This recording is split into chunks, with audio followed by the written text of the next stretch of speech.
This story begins with a high school teacher named Han-wook. He has just transferred to a new school, hoping to start a quiet life and escape his dark past.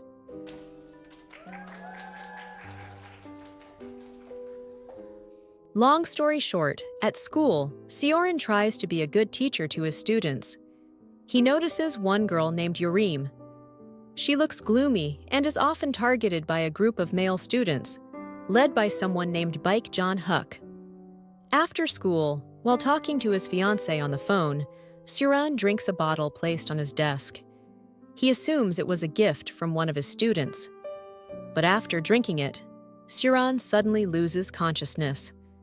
That night, when the school building is dark and empty, a group of mysterious people enters his room, and the next morning, Seorin is woken up by the class president. He's confused as to why he slept in the classroom all night. After sending his student away, Seorin notices a strange red mark on his wrist, and he has no memory of how he got it. The incident triggers his old fears and past trauma. Years ago, Seorin was a victim of a similar crime. A video of him being assaulted was spread on the internet, completely ruining his life. A detective named Oh-guk Joel, who now works as an advisor at his school, was the one who handled his case.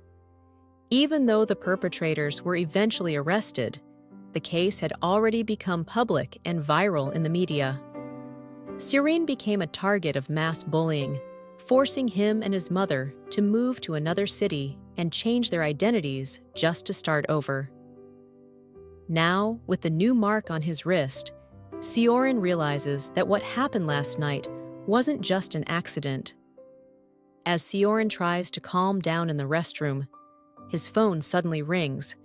It's a message from an unknown sender calling himself Master. The person sends Seorin a photo of him unconscious inside the teacher's room. Seorin panics. He realizes he has once again become a victim. Master keeps messaging him, threatening to leak the video if Seorin doesn't obey his orders. A few days later, Seorin becomes even more terrified and tries to find out what really happened through the school's CCTV. He asks the administration office and the security guard to check the footage. But his efforts are in vain.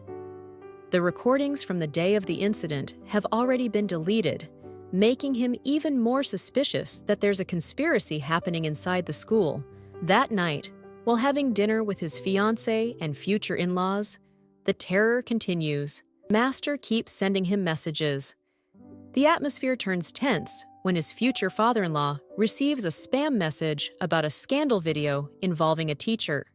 H 예교사의 은밀한 사진? 미친놈들. Although the message is ignored, it leaves Seorin terrified. With no other choice, Seorin decides to meet Gokjol, who now works as an advisor at his school. He meets him at an internet cafe and asks for his help to investigate the terror coming from the master. Long story short, the terror continues and even reaches the classroom. While Seorin is teaching, he receives a message from the master saying that the show is about to begin. And suddenly, every student's phone in the class rings at the same time. It turns out the master has sent the video to all the students. Seorin panics, afraid that the video might be of him. He yells at his students, telling them to turn off their phones. But no one listens. It turns out the video being spread isn't about Seorin.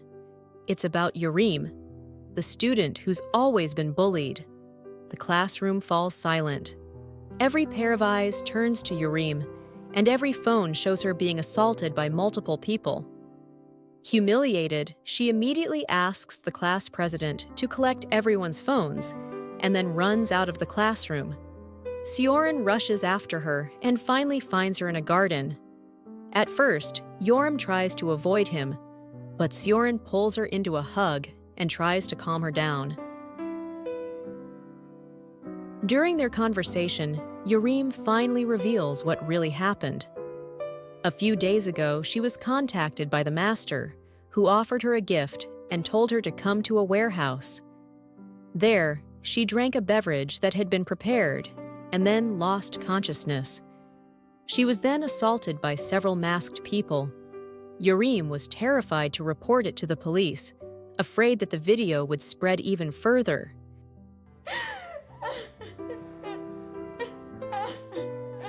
That night, Seorin goes home to his apartment feeling uneasy. He senses that someone is following him, and suddenly, someone startles him from behind. It turns out to be his fiancée. She came because she was worried and couldn't reach him. Seorin tells her about the situation at school, and she urges him to report it to the police. But Seorin hesitates. He explains how difficult it is for victims to speak up, because so often the public ends up blaming the female victim instead. 전 어떻게 해야 되냐고. 그거 어떻게 하긴 어떻게 해. The next day at school, Yorim's scandal has already become gossip among the students. Surin continues his investigation. He meets Yorim again and asks about her relationship with the class president, Jang Garam. Surin remembers seeing Yorim and Garam arguing near the staircase some time ago, which makes him suspicious.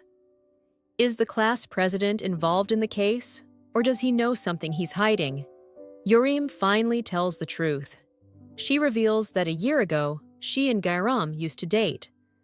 But without her knowledge, Garam secretly recorded them while they were doing it. One day, Yorim found the video on Garam's computer and deleted it. This made Garam furious, and he threatened her, saying that he still had another copy stored somewhere else. 그러니까 내가 그렇게 헐랭해 보이냐고. 이발년이. After everything that happened, Seorin becomes even more closed off. He even refuses help from Guk-jol and his fiancée.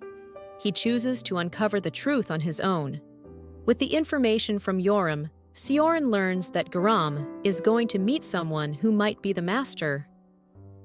Seorin secretly follows Garam from a distance all the way to a karaoke place. But it seems Seorin's surveillance has been noticed.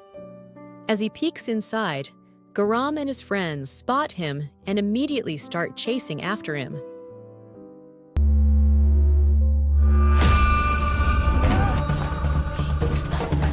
Seorin runs as fast as he can to escape. Just when he's about to get caught, Guk-hol suddenly appears and saves him. It turns out Guk-hol never actually left him. He has been watching from a distance this whole time. At that moment, Guk-hol reveals a huge secret from the past. He admits that he was the one who leaked Seorin's assault case to the media. He was threatened by a reporter and forced to reveal the information. Feeling guilty for destroying Seorin's life, he resigned from the police force. Now he has returned to make up for his mistake and prevent the same thing from happening again. Shocked by the confession, Seorin still refuses Guk-hol's help and walks away. Guk-jol doesn't give up.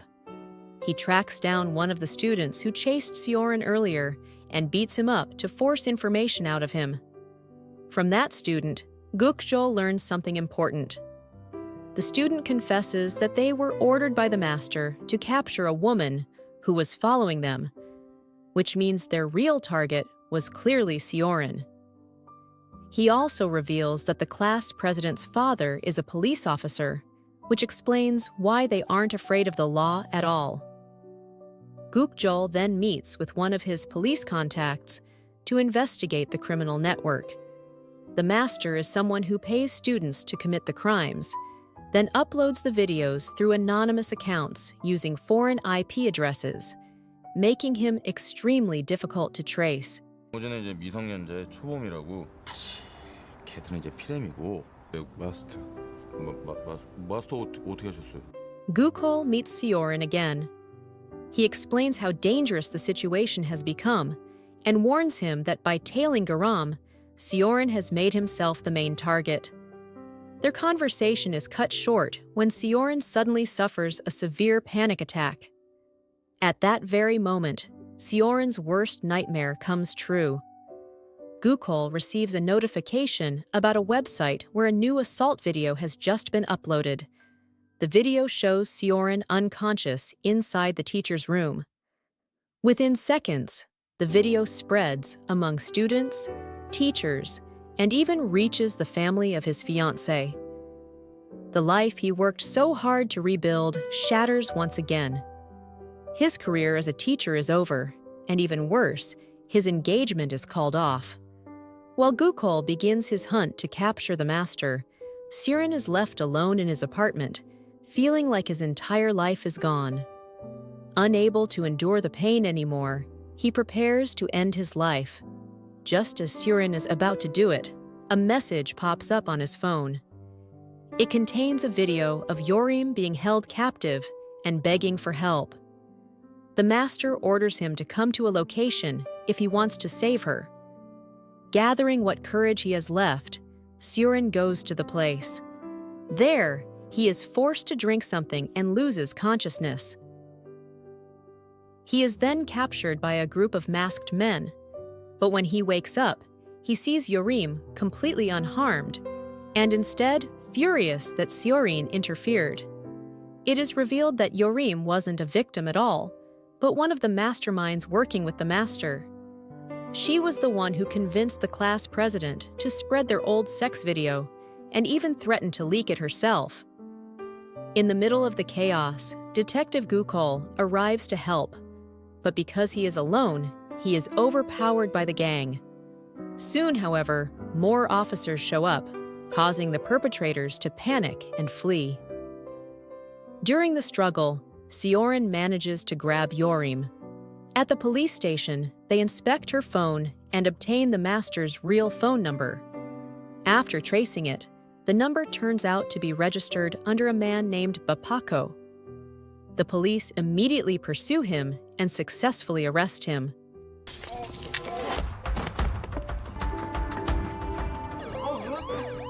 But inside the police car, the man insists that he isn't the real master, and the officers can't find any solid evidence to prove that he is.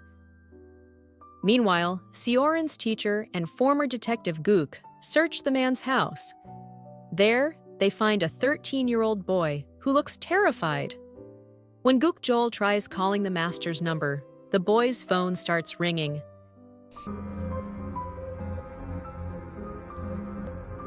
And so the true mastermind is finally revealed. The master is actually the boy himself. It turns out his father used to be the original master, but stopped after fearing he would be traced by the police. The son found out about it and then took over his father's identity, continuing the scheme by forcing victims to set up new victims. This created a vicious cycle where victims turned into perpetrators. With unsettling innocence, the boy admits that everything he did was just for fun. His horrifying confession leaves the authorities in a dilemma. His crimes are monstrous, yet his age, still under the legal limit, makes it unclear how he should be punished. On the other hand, the police finally inform Seorin about Jinho, the person he suspected to be the mastermind behind all of this. The police reveal that Jinho had actually died a long time ago. Feeling somewhat relieved, Seorin can only hope that the scandal truly ends here, and that no one else will have to suffer the same fate as he did. Before parting ways, Gukol gives him a gift. The gift reminds Seorin of the shame and heartbreak that once forced him to abandon his old identity, change his name to Hansarim, and attempt to live as a new person. He did all of that to escape his trauma and to make sure no one could recognize him again. As time passes and the case finally comes to an end, Seorin manages to overcome the darkest period of his life. The story closes with Seorin beginning his process of healing and starting a new life. And so, the movie ends.